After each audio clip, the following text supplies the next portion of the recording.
Ilang buwan pa nga lang yung nakakaraan nung inilabas ng Kymco yung kanilang adventure scooter na Dink R150. Pero ngayong taon 2024, so naglabas sila ng bagong variant. Ngayong 60th anniversary nila, 60th Special Edition Dink R150. So may nabago ba sa kanyang specs? So malalaman natin yan.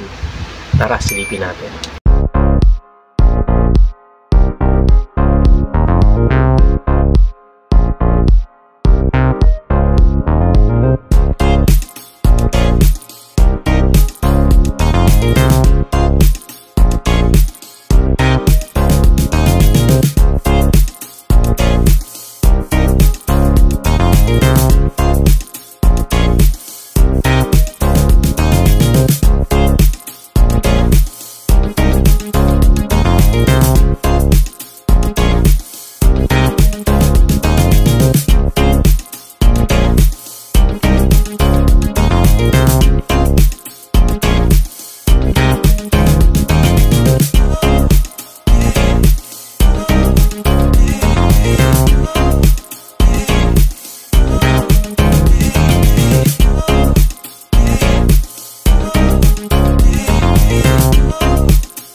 Kymco Dink R150 ay ang kauna-unahang adventure scooter ng Kymco. May tagline nga sila na to relive the urban adventure. Dito sa kanilang 60th Special Edition ng Kymco Dink R150 ay talagang napaka-limited lang dahil 600 unit lang yung release dito sa Pilipinas. Kung isa ka sa makakuha ng ganito ka-limited na scooter ay napakaswerte mo. Titingnan natin kung may mga nabago ba sa kanyang specs maliban sa kanyang kulay na alam naman natin na napakaganda ng kanyang bagong kulay. So exclusive to sa 60th Special Edition ng Kymco Dink R150 yung ganitong kulay na flat deep green. So, talagang napaka-elegante niya. Tingnan, premium yung kanyang datingan. Ang Dink R150 ay kakaiba talaga yung looks kumpara dun sa ibang adventure scooter na kilala natin. Dahil sa kanyang unang bahagi, dito sa kanyang front face, alam mo na talagang adventure scooter dahil yung kanyang parang patuka na gano'n, parang patusok na gano'n sa unahan na makikita mo din sa mga big bike na pang off-road or adventure bike. Dito sa kanilang 60th Special Edition ng Dink R150 ay kapansin-pansin na may mga idinagtag sila accessories, exclusive accessories para dito sa kanila 60th Special Edition. No?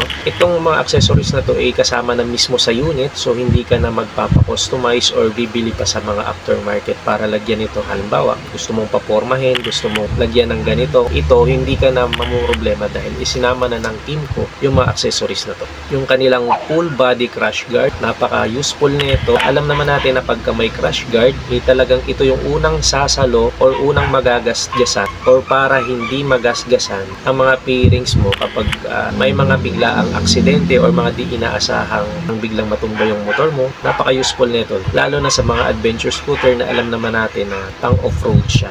Pero kahit na ganon, hindi pa rin nawala yung kanyang pagka-premium looking kahit na meron siyang full body crash guard dahil isunod lang naman dun sa hugis ng pairings yung kanyang crash guard. Isa pa sa idinagdag ng Kymco dito sa kanilang 60th Special Edition na Kymco Dink R150 ay mayroon na siyang bracket para sa top box. Hindi mo na kailangang umorder pa, hindi mo na kailangang magpa-customize para maglagay ka ng bracket kung gusto mong lagyan ng top box yung likuran mo. Kapansin-pansin naman na napaka-durable, maaasahan kapag may mga dalahin kang medyo mabibigat dahil alam naman natin na pagkagaling sa Kymco, ibig sabihin ay matibay din talaga. At isa pa sa noticeable or kapansin-pansin dito sa 60th Special Edition ng Kymco Dink R150 ay yung kanyang aluminum footboard accessories kasama na rin dito sa unit na to. Mula doon sa regular na apakan natin, doon sa footboard hanggang doon sa extension footboard, meron ng aluminum. Kapag meron ito ay talagang hindi ka madudulas. Malaking tulong yung aluminum na to para kumapit sa suot nating sapatos.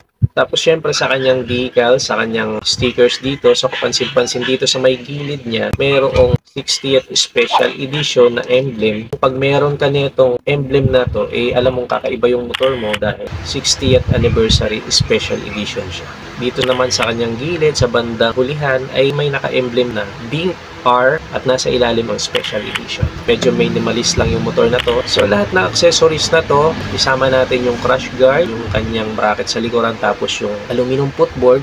Kung kukwentahin natin ay nagkakahalaga siya ng 15,000. Pero hindi naman ganun kalaki yung idinagdag ng Kymco dito sa kanilang latest na 60th Special Edition ng kanilang Dink R150. So malalaman natin kung magkano yung presyo nito sa bandang hulihan ng video na to. Kaya bago ang lahat, kung hindi ka pa nakapag-subscribe sa channel natin, huwag mo nang kalimutang mag-subscribe para maging updated ka sa mga ganitong klaseng video. So tuloy natin. Ang standard version ng Dink R150 ay may kulay na pearl white, pearl black at petroleum blue. Palin sa mga kulay na to ang gusto mo? So comment nyo nga sa ibaba. So punta tayo sa kanyang specs. 150cc yung kanyang engine displacement, overhead cam, 4-stroke, 4-valve, liquid cooled na alam naman natin na talagang maasahan lalo na sa mga long ride. FI matipid na siya. Electric starter na kayang mag-produce ng 11.2 kW at 8,500 RPM. At may maximum torque naman ito na 13.2 Nm at 6,500 RPM. Hindi ka mag-aalangan na mag-overtake dahil talagang kayang-kaya ng makina ng motor na ito. Sa kanyang frame naman, so ang kanyang dry weight ay 148 kg. So sakto lang yung bigat niya sa 150cc category na adventure scooter.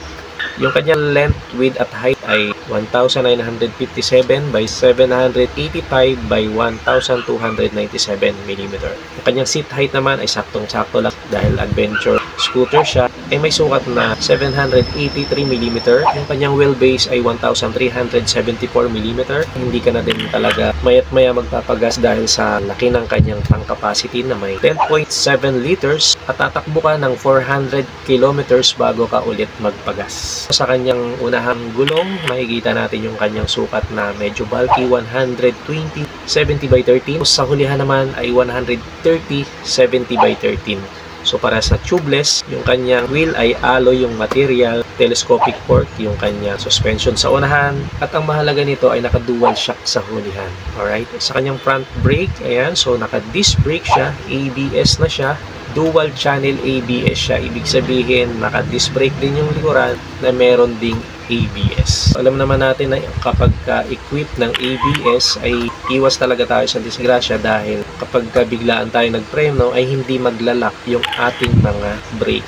Ergonomically design na rin yung scooter na to. Kagaya ng ibang adventure scooter, adjustable na rin yung kanyang windshield or extended na rin yung kanyang windshield. Nakakatulong to kapag nasa biyahe tayo para hindi directly na tumatama yung hangin sa ating mga dibdib. So iwas stress sa biyahe lalo na kapag talagang malayuan yung biyahe natin. Napakalapad na rin at napaka-comfortable ng kanyang upuan magmula dun sa back ride natin hanggang sa driver. Talagang damang-dama mo yung comfortability dahil sa lapad ng upuan. Kapag katiningnan mo yung underseat compartment niya ay napakaluwag, napaka-spacious, nakasyang-kasya yung full face helmet depende sa klase ng helmet, sa brand at saka sa shell ng helmet. At dito naman sa may handlebar sa bandang gitna, akala mo kung ano lang yung nandiyan, pero kapag katiningnan mo ay parang sekreto na mayroong USB charging port na pwedeng-pwede ka mag-charge, lalong-lalo na kapag nasa long ride ka, hindi maaksaya yung oras mo, lalo na kung low bat ka, pwedeng-pwede ka dito mag-charge. Bukod sa dual channel ABS na nga ang motor na to, ay meron din siyang TCS o traction control system na kapag dumulas yung gulong natin, kapag may mga buhangin or kapag basa yung kalsada, hindi hinahayaan ng motor na to na mapabilis yung ikot ng likuran kumpara doon sa ikot ng gulong sa unahan. So ibig sabihin, isinasabay pa rin niya yung ikot ng gulong sa hulihan doon sa ikot ng gulong sa unahan, para hindi ka madulas or iwas semplang. Naka full LED lighting na rin magmula sa kanyang headlight, sa kanyang mga signals at doon sa kanyang taillight. Na lalong gumaganda kapag sa gabi dahil lumalabas yung shape ng headlight niya. May emergency brake warning din ang motor na to na kapag bigla ang napapreno ka ay kusa or automatic na magbiblink yung kanyang signal light doon sa likuran para mawarningan yung nasa likuran mo na may bigla ang preno na naganap. Bago tayo dumako sa SRP ng ating motor ngayong araw ay gusto ko lang i-shoutout ang mga sumusunod: si Rodel Madueño ng Arlias Antipolo, Junar Pahe, Adan Rivera, Chris Alan Burrito, Julie Misred Orje, Rodrigo Ponciano Jr. at si Mobile Refuge.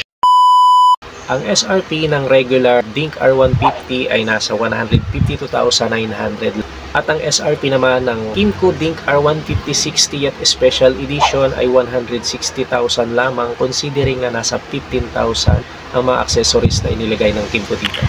So sa tingin nyo ba, sulit na sulit pa rin ang motor na to? So that's it for today's vlog. Kung umabot ka hanggang sa huling bahagi ng ating video, baka pwede namang pakilike. Subscribe na rin para maging updated ka sa mga susunod nating video. So that's it for today. Thanks for watching. Bye-bye!